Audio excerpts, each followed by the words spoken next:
Kufay Amud Aleph 105a. We're discussing the life of Bilam. Bilam, the first on the list of the four commoners, the four people who are not kings. The king that the Mishnah said lost their share in the world to come. And Bilam is the only person on the list who is not Jewish. And if we commented on Friday that it seems that the view of this Mishnah is that ordinarily, or there's the possibility at least, that a non-Jew can end up in the world to come. We discussed that, and we mentioned the Rambam, famous Rambam, which talks about the condition that they not just behave morally, but do so with the knowledge of Hashem. We kind of inferred that from the pasuk here. And therefore, Bilam was unique amongst those within the non-Jewish people who lost their share in the world to come. That's where we are. And the line begins with the word kol. So if you go to the widest set of lines, you count down 1, 2, 3, 4, 5, 6, 7 lines down from the top of the wider set of lines. Kol goyim shich elakim, and then the fifth word is ve'af. Ve'af oisir dasha, and indeed, or in addition, that wicked one, this Bilam, nasan simin ba'atzmai, actually gave a sign or indicated in his own speech that he was at least conflicted on whether he's going to end up in the world to come, and almost expected that it wasn't going to be that way. Because he says like this. The beginning of he's already prophesizing. He's praising the Jewish people. I think this is his second time praising them. Maybe it's his first time, I don't remember. I think it's the second time. And he says, Mimona Afar Yaakov, Misbar. This is Bamidbar of Gimel Yud, 23:10. Bamidbar. Mimona Afar Yaakov, who can count the dust of Jacob, Misbar Seva Yisrael, and the number of the offspring of Israel. Talmud Nafshi, Mois Yesharim. That's the part of the pasuk that is being quoted here. Talmud Nafshi Mois Yesharim. My soul will die in the death of the upright. And my end shall be like them. Kind of cryptic line. So explains the Gemara like this. Thomas nafshi moisi sharum. My neshama, my life will end in the death of the upright. He means to say as follows: Im Thomas nafshi moisi sharum. If my death shall be the death of the upright, as in I die healthy and of old age, in the other room there, and then you can knock on the door in the office. I think it's for downstairs. So if im Thomas nafshi moisi shardim, if my death will be moisi shardim, death of the upright, in other words, I die healthy of old age without pain, then teheacharisi kamayu, then my end will be like them, as in my end will be like the people I'm blessing here, and thus I'm going to go into the world to come. But if not, then a few verses later it says, I'm going to go with my people. That is to say, I'll end up not in the world to come. So he's alluding to this fact that he's standing on the balance of whether he's going to be in the world to come or not in the world to come. If he dies of a ripe old age, then he knows that he's going with them, with the Jewish people, into the world to come. If not, he goes with his people, with the rest of the non-Jewish people who don't live up to the standard and are therefore not in the world to come. Okay. Now the Gemara is going to spend the next few lines and next little bit discussing the life of Bilam. And it begins with this. So first of all, the verse reads like this. V'yechu, this is while they're traveling. Right at the beginning, it starts at the beginning of the story. They're going to hire Bilam. And the elders, so the elders of Moav went to go with summon with like witchcraft utensils and stuff, and they went to go hire Bilam. So the discrepancy is in that earlier it mentions the elders of Moav and Midian, and here at one point it drops the elders of Midian and it just says the elders of Moav. And therefore the Gemara asks, quotes the verse which says the elders of Moav went. So the Gemara asks, Zikni Midian, No, sorry, I'm skipping ahead. Sorry, this verse is still when they're both going. Later, it's going to talk about where the Midyanim went. Now it's talking about the beginning when the elders of Moav and the elders of Midian both go. And the Gemara makes the following comment: Tana, we learned like this. Later, it's going to talk about Midyanim leaving the group. But at this point, it's still the beginning of the story where the elders of Midian and Moav are both going to engage Bilam to curse the Jewish people. So Tana, the Gemara teaches like this. There's a Mishnaic age text which reads, Midyan and Moav loy hayolem shalom olam. The countries and the city-states of Midyan and Moav never got along with one another. Mashal, they can be compared to L'shnei klavim, to two dogs, Sheba Eder, that were in one pen or one enclosure. Vayotzahoven zelazeh, they would bark at each other all day. Tzayav means like they turn red. Yellow. Or yellow. They're full of greed or anger. It actually says so angry they're constantly hollering at each other. Yellow with anger. Is that an expression? I don't know. Yeah, Not yet. Red with anger, yeah. Yeah, but anyway, that's what it says here. So they're both angry. The two dogs don't like each other. They're constantly barking. Never heard such a thing? Here in Hampstead, you never see dogs barking at each other? I see that all the time. The owners think they're being friends, but really they just hate each other. I'm joking. So they're barking at each other. That was a joke. Baze'ev al echamhem, and arrives a fox. And Then they team up together. sorry, not a fox, a wolf. Sure. Shmuel is a fox. Yeah. But that's right. Baze'ev al echad. Wolf arrives and starts to attack one. So Amar acher. So the other dog says, watching his hated friend dog being attacked, says, if I don't go help out this other dog and fend off the wolf, today's going to kill that dog, and tomorrow he's going to come torture me. So we have a common enemy. So the two gang up to go attack the wolf. And this is the parable of Midian and Moav, who never got along, but when they found a common enemy, the Jewish people, they ganged up. That's our strength. That our enemies are not together. Our enemies are not together, and we're united. Like you and I, we can argue in business. We can argue about a parking spot, but at the end of the day, when an Arab attacks us, we unite around the world. Yeah. We can go into. There's a word. I think it's. We can walk into any synagogue around the world. It doesn't matter the. Yeah, I think there's a word. First of all, I've always said that if I wasn't Jewish, I'd believe in the Jewish conspiracy. Because wherever you travel, you see Jews saying hello to each other. They don't know each other, and they're nodding at each other. Yeah. What's that wink? What are they nodding about? Randomly, Jews are. But there's a word from the Maral. I think it's from the Maral, if I'm not mistaken. It says in the Haggadah we say, "V'isham b'laveseinu, v'lanu v'le'echad b'vad amad l'nechalaseinu." This is stood for us and our forefathers. For not only one has stood up against us, but in every generation they arise to destroy us, and Hashem saves us. And the big question that all the commentaries ask is, what's the this? The paragraph opens up with, "This has stood for us." What's the this?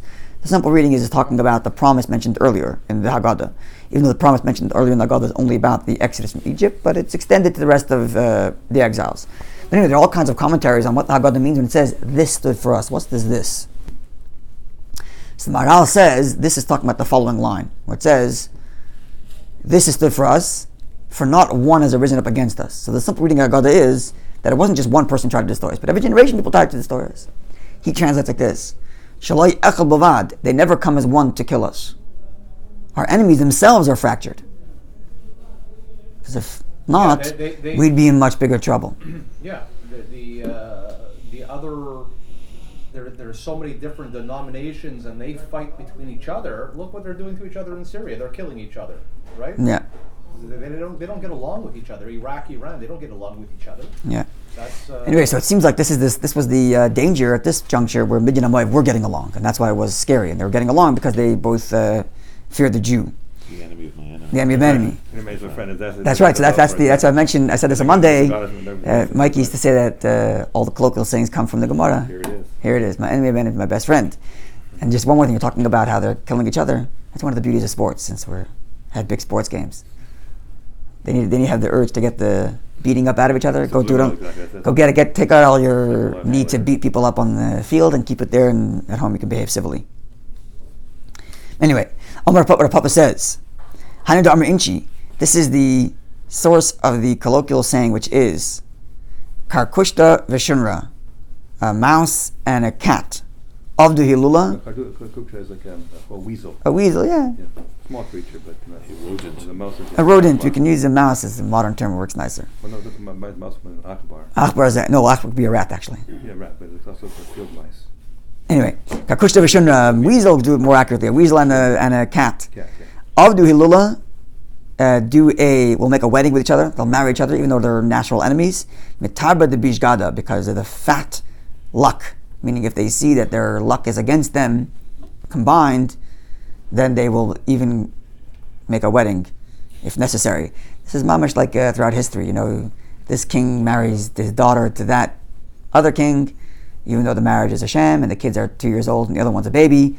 But if this is what we need to attack some third guy, we'll do that too. Okay. So now this is what I meant to talk about earlier.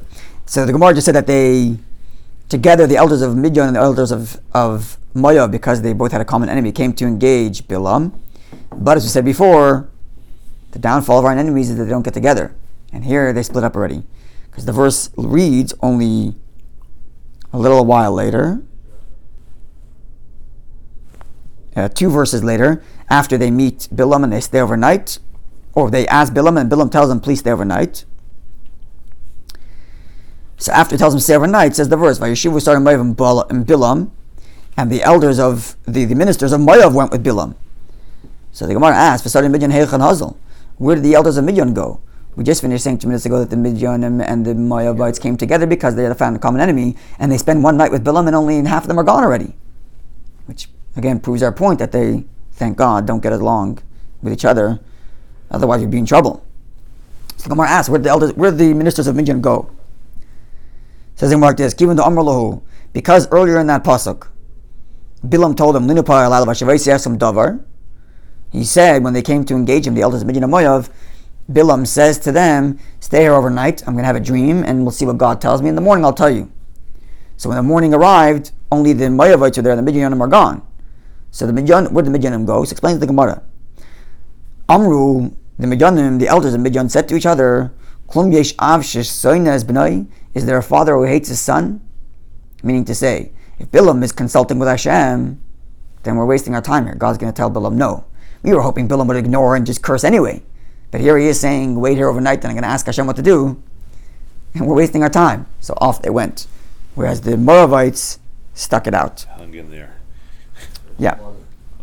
So the reason, because they were already on the land, near the land of Moab. Midian is farther away. They weren't directly involved. So that's why Moab had to go through with it. Right. Yeah, It's on their turf. that's the concern. Okay. So now here we have a beautiful, very interesting Gemara. I think has relevance in our service of Hashem.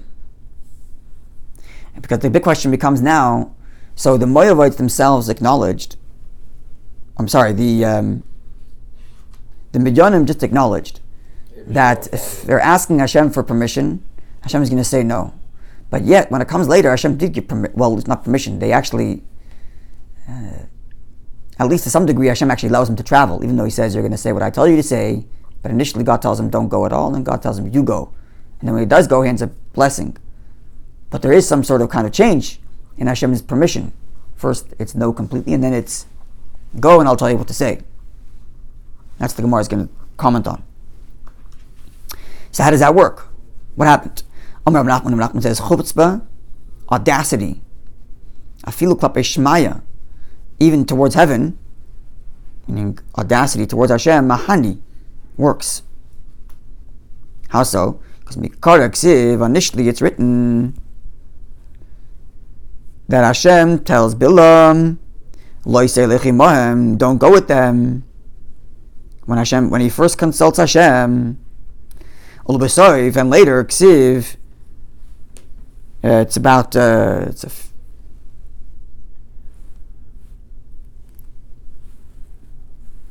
actually a little earlier even. No. It's 8 psukim later. See if God says, "Kum lech, get up and go. Atem you or Itam, go with them, and you will say what I tell you to say." So which one is it? Don't go or go? So therefore, we must say that the audacity that Bilam had to persist, it works. So if it works in the negative sense, Meruba mida taiv peranies. Greater is the measure of good than the measure of negative.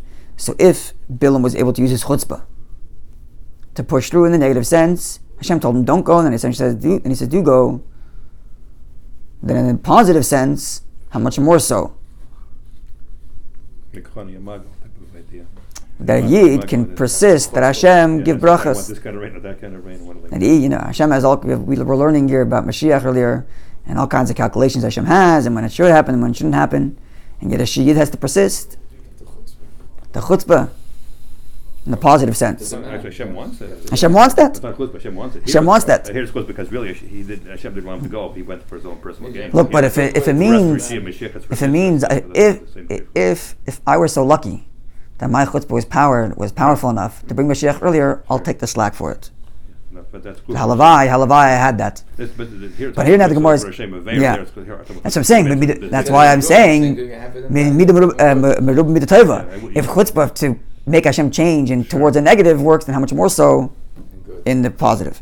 But now actually the Gemara is going to tell us the problem with chutzpah, and therefore we're going to see the distinction between chutzpah and the negative and chutzpah and the positive. Didn't it happen with Moshe too, and sending the spies? He didn't originally want.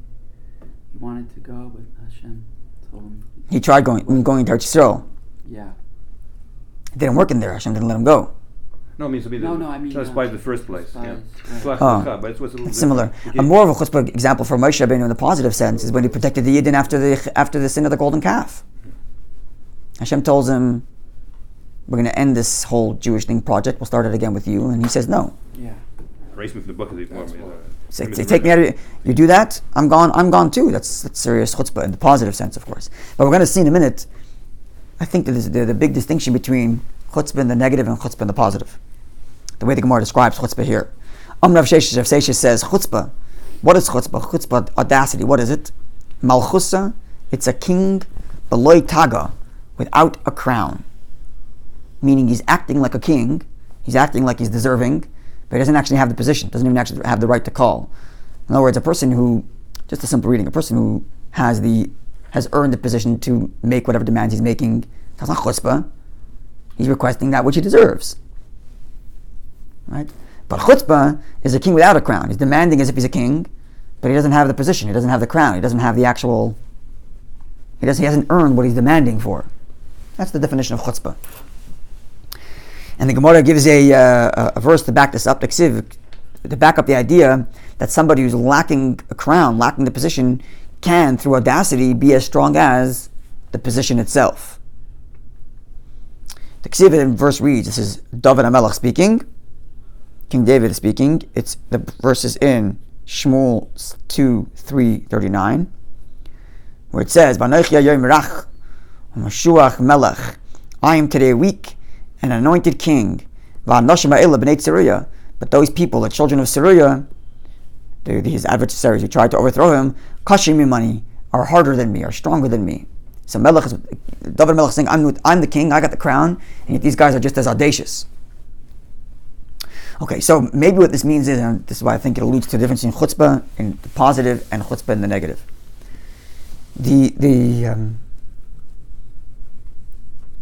We had this before. We talked about this once before. The difference between the Dalad and the Reish in the Basi Lagani. The difference between two types of being poor. Klippa, that which is unholy, is called poor because it lacks kedusha. It's lacking divine life, lacking a proper connection to Hashem, and therefore its audaciousness is without a crown, just hollering, "I want, I want, I want." But in kedusha, it's also empty. But empty in that the person is batal. The person is self-surrender. Not because he doesn't have kedusha, it's the reverse. Because he's batal, because he's lacking ego and lacking self-interest, therefore he's open vessel to receive from Hashem. So he's poor in the positive sense. Now this kind of being poor in the positive sense also has its chutzpah. But it's not a chutzpah because I want, but it's a chutzpah because I know I'm nothing other than Hashem's messenger. And a Jew who says I'm nothing other than Hashem's messenger can do whatever he wants, with the biggest chutzpah, but in the positive sense. right? Won't follow. Because the he knows crowd. that's what Hashem wants. That's right. Sorry? He does what Hashem wants. That's right. The chutzpah to, this is something you get when you're in yeshiva and you're 13 years old and 14 years old, and you stand on the street and you're talking to people who are older than your parents and tell them that they have to put on tefillin. Well, chutzpah, you're a 14-year-old kid, you're telling some guy you never met in your life, the man is 70, and you're telling him that he has to put on tefillin. It's a chutzpah. But it's a chutzpah because it's nothing to do with me. Chutzpah in a positive. You're It's a asking him. Remember that? What? You're asking. Sorry? It's not like chutzpah, but you're asking him. You're not like. It's pretty chutzpah. Alright, yeah. Knock on an office door. Yeah. Any Jews here? Yeah, that's right. It's audacious. It's audacious, but it's in the positive sense. It's like, It does, sorry? It's like, in a way, like Shtus Kedusha. Exactly. It's like something. It's shtus kedusha, precisely. It's exactly shtus kedusha. Person's acting, the shtus, the silliness in the negative sense is, you don't deserve, and here you are barking that you need. Who asked? But then there's the shtus in the positive sense. You're right, I don't need, I didn't deserve, I didn't earn. That's what Hashem wants, so I'm doing it. I'm asking for it anyway, because it's what Hashem wants. So it's this humility that actually gives the greatest confidence, right? Difference between confidence versus ego, right? Ego is the one who doesn't have anything and says he needs everything, and confidence is the one who knows what he has and therefore has the confidence to say it's not because he's full of himself. This is what Hashem wants, is Hashem's mission, and therefore he's ready to stand on top of the rooftops and holler it. But the greatest of positive chutzpah. Okay.